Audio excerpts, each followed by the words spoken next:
in your role, you tell your story to a lot of people and you hear a lot of people's stories. What is it about our personal story that's so powerful and encouraging to other people?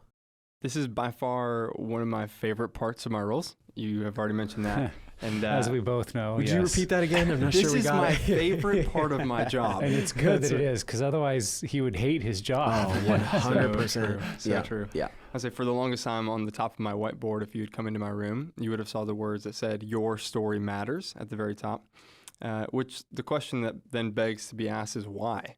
Why does your story matter? And I would say it's simply because it's God's story. It's the story of redemption that he's writing in our lives, and he loves to write stories of redemption. He loves to use the weak things to shame the strong. I love that verse in 1 Corinthians. And then he goes on to say that it's our weakness that quite literally is his power made perfect. In fact, his power rests on us in our weakness. And so regarding why is story powerful? Because our weakness, quite literally in this paradoxical way, is the very thing that is God's strength in our life. And so for me, I think it allows others to relate. It allows others to empathize with us because we're all weak. We're all broken. We're all messed up in this fallen world. And Dan Allender actually says, to be like Jesus means that we must enter the complexity of both dignity and depravity, because we are made in the image of God, yes, glorious, and yet we are also have taken on Adam and Eve's hiding, which leads to ruin.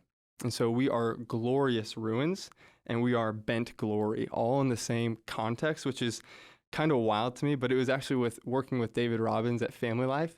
He would often say that if the goal of the Christian life is dependence, then that means that weakness is our greatest advantage. And so for me, I think when I get to connect with donors, there's something so profound about saying, here's the worst part of my story. Yeah, seriously. That maybe I would have never told to anybody, but that integration of our sexual brokenness makes us human. And this is where the power of God rests on us. And then the encouragement piece is just simply, I'm willing to go along with you. I'll come along beside you, and I'll let you know my brokenness. I would love to hear yours. I'd love to listen. And then just simply dream of, God, what do you want to do? What if our greatest calling could be in our greatest area of pain? And I love to allow people, myself included, to begin to dream the dreams of God in their greatest points of pain. And all of a sudden, an hour later, I'm like, wait, what do you do? Where do you live? Like, all we've talked about is your brokenness. And yet it's just so profound. There is something so beautiful in connecting through story. Yeah, when I was a pastor and we taught like evangelism seminars, we would emphasize the power of story because it's something you really can't argue with.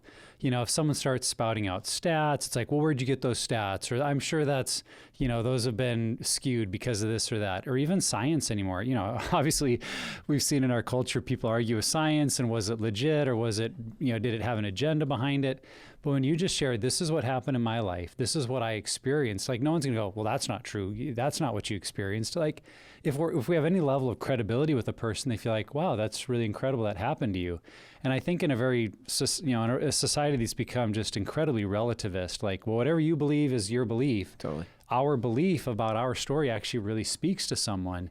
And I think there's something intuitive about another person's story. We're naturally, because God wired us for a relationship, we're naturally looking for connection in someone's story.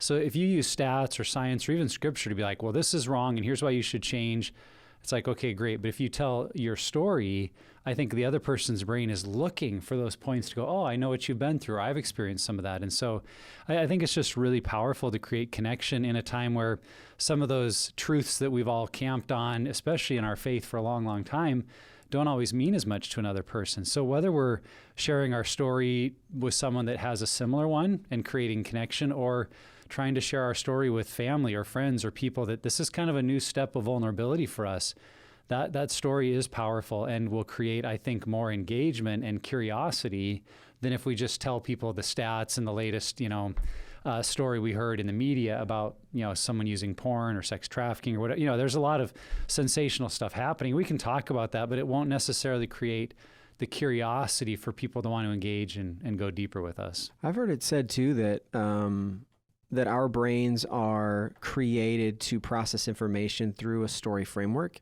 And I think that it's really easy to see that a large portion of Scripture is narrative, story, and that's how God chooses to communicate through his written word. But then also it's what Jesus used most, at least in his primary teachings we see are parables. And so, yeah, it's not the personal story of Jesus, but it is telling through the lens of story. And I think that, and I've actually heard an author say this, that if you tell a story or a narrative, what people might reject, this may be more to what you were saying, what people might reject if you were just to present it as a principle up front.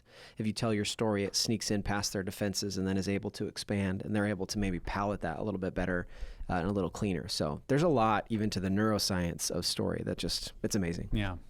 Well, it lights up both part of our brains because it's word and it's, creativity. And so our right and left brain are listening versus you just go into stats and data, you get their left brain, but you got to It's like this engage classroom story. again. Like I'm starting to wind down here.